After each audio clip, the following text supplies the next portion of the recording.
10 लाख का सेल हो, 20 लाख का सेल हो, 1 करोड़ की सेल हो या फिर 2 करोड़ 5 करोड़ की सेल हो। तो इसमें से हमने काफ़ी सारे चीज़ें निकाल के लेके आए हुए हैं। पेंटर को कैसे हैंडल करना है, कस्टमर को कैसे हैंडल करना है।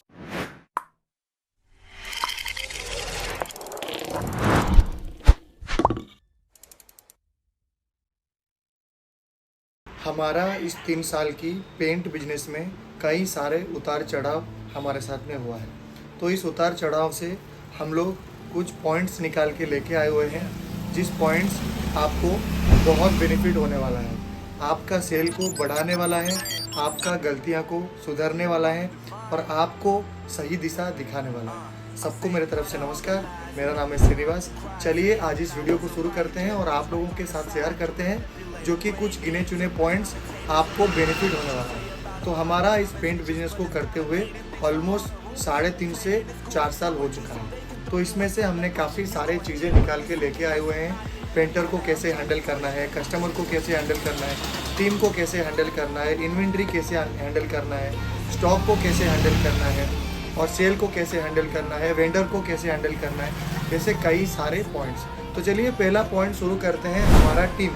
क्योंकि अगर मेरे हिसाब से हमारे पास हमारा टीम नहीं है, पहला चीज़, तो हम लोग कभी भी ग्रो नहीं कर सकते हैं। चाहे वो 10 लाख का सेल हो, 20 लाख का सेल हो, 1 करोड़ की सेल हो या फिर 2 करोड़ 5 करोड़ की सेल हो। अगर आपके पास एक मज़ेदार, धमाकेदार, स्ट्रॉन्गेस्ट टीम है, तभी आप लोग आगे बढ़ सकते हैं और जितना भी सेल का डिमांड हो आप कर सकते हैं। तो पहले चीज़ मैं ये ध्यान में रखता हूँ, मेरा टीम को क्या क्या ट्रीटमेंट करना है, किस किस जगहों पे ध्यान देना है, किस किस चीज़ों को ध्यान दे के मेरा टीम के साथ में आगे चलना है, ये चीज़ मैं पहले देखता हूँ।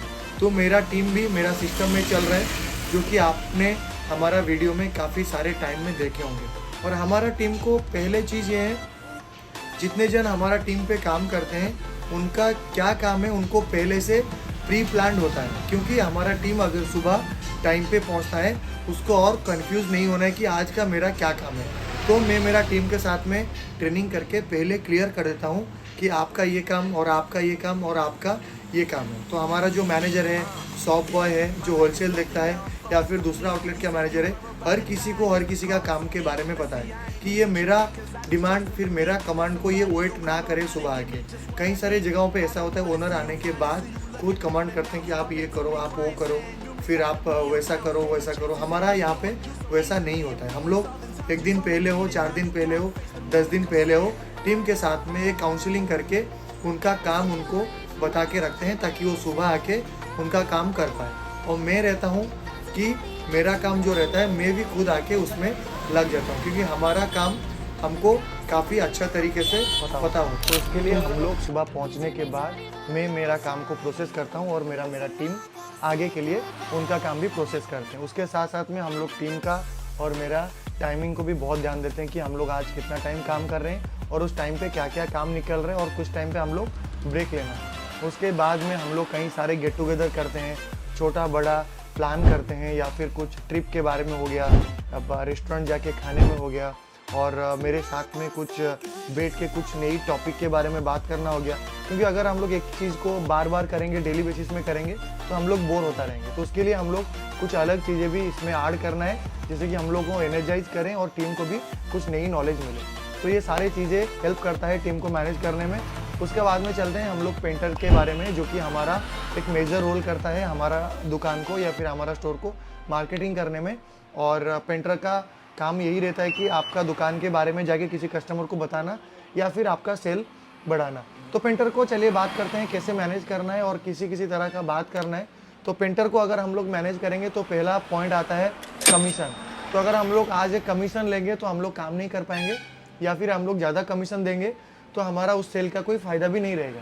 तो उसके वजह से कमीशन को कैसे मैनेज करेंगे आज इस वीडियो में मैं आपको बताऊंगा, और भी उसके साथ में शेयर करूंगा कि पेंटर को मैनेज करने का कई सारे तरीका है। जैसे पेंटर को मैनेज करने के लिए सबसे अच्छा तरीका है कि अगर कोई पेंटर उसका थ्रू में आपके पास से बिल करवाता है या फिर आपके पास से मटेरियल परचेज करता है, तो आप लोगों को उसको किसी तरह ट्रीट करके कितने अमाउंट उसको देना है, आज आप कमीशन मान लो या फिर मार्केटिंग एक्सपेंसेस मान लो, तो ये चीज़ तो डिसाइड नहीं रहता या फिर कोई फिक्स नहीं रहता है, पेंटर के ऊपर डिपेंड करता है, या फिर जो मटेरियल गया हुआ है इनवॉइस उसके ऊपर डिपेंड करते हैं। हालांकि हम लोग कस्टमर से वो पैसा नहीं लेते हैं, हम लोग जो भी देते हैं हमारा पॉकेट से देते हैं पेंटर को, क्योंकि कस्टमर को भी फील ना हो कि उसका प्राइस भी बढ़ गया है। तो इसके वजह से पेंटर को हम लोग कोई फिक्स अमाउंट नहीं देते हैं, कोई फिक्स परसेंटेज नहीं देते हैं, जो होता है डिपेंड अपन पेंटर और डिपेंड अपन बिल कि मटेरियल क्या क्या गया हुआ है।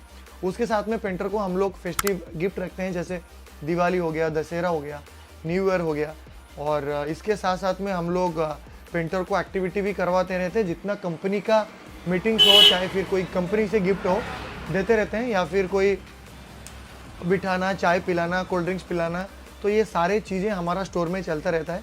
और पेंटर को मैनेज करने के लिए ज़्यादा पैसे की ज़रूरत से ज़्यादा आपका भरोसा या फिर आपका बात, जो कि आपका भरोसा भी वो आपको स्टोर को विजिट करेगा। तो ये 3-4 चीज़ें जो कि पेंटर को मैनेज करते हैं। हालांकि हम लोग भी खर्चे देते हैं, बट आज हम लोग इसको मार्केटिंग एक्सपेंसेस में काउंट करते हैं, ना कि कमीशन।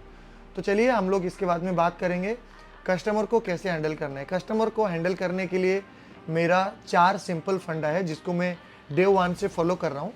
तो सबसे पहले अगर मैं बात करूँ तो प्राइस रेंज, कस्टमर को मैनेज करने के लिए पहला चीज़ है जो कि आपका प्राइस ज़बरदस्त होना चाहिए दूसरे डीलर से, तभी कस्टमर आपके पास विजिट होंगे। दूसरा चीज़ मैटर करता है आपका बिहेवियर, जो कि आपका टीम का हो, आपका मैनेजर का हो और खुद का ओनर का हो। तो जो बिहेवियर होता है टू कस्टमर, वो सबसे बढ़िया होना चाहिए कि कस्टमर को फील हो नहीं यहाँ पे अगर 2 पैसा ज़्यादा है, हमको बैठने के लिए, चाय पीने के लिए, कोल्ड ड्रिंक्स पीने के लिए मौका मिल रहा है। तीसरा चीज़ की अगर मैं बात करूँ, जो प्रोडक्ट की क्वालिटी है, product quality in the sense अगर हम लोग कोई प्राइमर उसका बिल में डाले हैं तो उसी प्राइमर जाना चाहिए, क्योंकि उसी प्राइमर के लिए वो पैसा दिया हुआ है। हमारा पेंट बिजनेस में क्या होता है, कस्टमर को सारे प्रोडक्ट के बारे में नॉलेज नहीं होता है। अगर हम लोग एक चीज़ के लिए पैसा रख रहे हैं, उसका नीचे का क्वालिटी अगर दे देते हैं तो भी काम चल पाएगा। लेकिन हमारा स्टोर पे यही ज़्यादातर होता है, जिस चीज़ के लिए हम लोग पैसे रखे हैं उसी चीज़ को ही कस्टमर को देते हैं। और हर कस्टमर को हम लोग एक्सप्लेन करते हैं हर क्वालिटी के बारे में, ताकि उसका प्राइस रेंज उसका क्वालिटी पे फिट हो पाए और उस क्वालिटी को लेके वो अपना काम बना पाए। और अगर मैं चौथा चीज़ के बारे में बात करूं तो लास्ट चीज़ है हमारा सर्विस। जैसे कि कस्टमर कोई 20,000, 25,000, 30,000 का माल लेता है, तो उसको हम लोग फ्री ऑफ कॉस्ट डिलीवर करवा देते हैं। उसका घर पे जो मटेरियल है, जो ट्रांसपोर्ट रहता है, वो हमारा तरफ से हम लोग पे कर देते हैं। और हमारा टीम पे जो लड़के हैं उनका गाड़ी पे लोड कर देते हैं, कोई स्कूटी पे लेते हैं उनको दे देते हैं। फिर हमारा टीम भी उनको बहुत बड़े तरीके से बिहेवियर करता है। कोई सेट के बारे में जानना चाहते हैं, कोई प्रोडक्ट के बारे में जानना चाहते हैं, हम लोग उनको बिठा के समझाते हैं। कोई सेट देख रहे हैं तो हम लोग बार बार उनको दिखाते रहते हैं, उन पर टाइम भी लगता है, तो हम लोग इरिटेट भी नहीं होते हैं। तो उसमें पेशेंस की ज़रूरत है। तो इसके लिए कस्टमर 4 चीज़ों के ऊपर टिका हुआ है। और कस्टमर के लिए भी हम लोग आजकल नई नई गिफ्ट लेके आ रहे हैं, जो कि 5,000 बिल पे गिफ्ट मिलेगा, 10,000 बिल पे गिफ्ट मिलेगा, 20,000 पे गिफ्ट मिलेगा। कस्टमर और भी थोड़ा अट्रैक्ट होंगे मटेरियल लेने के लिए। और आज हम लोग 2 स्टोर इसी तरह मैनेज कर रहे हैं, क्योंकि पहला स्टोर से हम लोग कई सारे डिमेरिट्स निकाले हैं और उसको सीखे हैं, उसको सुधारे हैं, फिर हम लोग अप्लाई किए हुए हैं हमारा नया वाला स्टोर पे। तो चलिए हम लोग आज इस लास्ट टॉपिक के बारे में बात करेंगे, जो कि है वेंडर। अगर मैं वेंडर की बारे में बात करूं, वेंडर एक ऐसा चीज़ है, अगर उनके साथ में आप लोग काम कर रहे हैं, आपका पेमेंट टर्म सही है वेंडर के साथ में, तो आप वेंडर का एक अच्छा सेल पार्ट हो। अगर आपका वेंडर के लिए पेमेंट टर्म सही नहीं है, पेमेंट टाइमिंग सही नहीं है, पेमेंट शेड्यूल सही नहीं है, तो वेंडर के लिए आपके साथ में रिलेशन लंबा नहीं जाने वाला है। तो अगर वेंडर को मैनेज करने का एक पॉइंट में बताऊं तो पेमेंट टर्म, अगर आप वेंडर के साथ में कितना अच्छा बात करें, कितना क्वांटिटी में माल उठाएं, ये कुछ भी मायने नहीं रखते हैं अगर आप वेंडर को टाइम शेड्यूल नहीं है पेमेंट करने का।